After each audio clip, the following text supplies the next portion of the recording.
Good morning Pilipinas! Nagbabalik po ang Panahon TV. Gaya nga po na aking nabanggit, sisilipin po natin ngayon ng 5 a.m. weather forecast ng Pag-asa.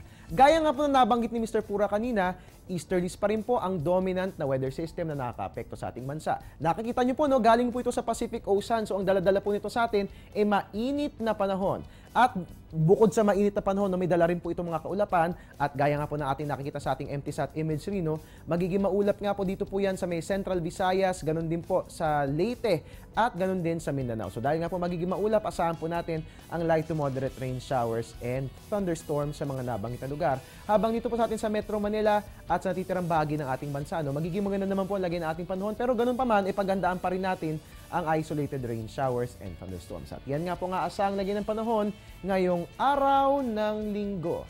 At mga kababayan, 5 araw na lang, Valentine's Day na. Nako, meron ka na bang ka-date? Okay lang yan. Kung wala, pwede naman na, pwede mo akong tawagan, pwede mo akong i-text para maging magka-date tayo sa araw ng mga puso. And alright, maraming salamat sa inyong lahat na tumutok sa ating programa. I hope marami kayo natutunan sa lagay ng ating panahon. At para nga naman mas maging intensive ang ating pag-aalam sa lagay ng ating panahon, please follow us on Twitter at Panahon TV at ang ating website. Pwede bisitahin. It's www.panahon.tv. At ang ating Facebook page, you can also like our Facebook page, panahon.tv.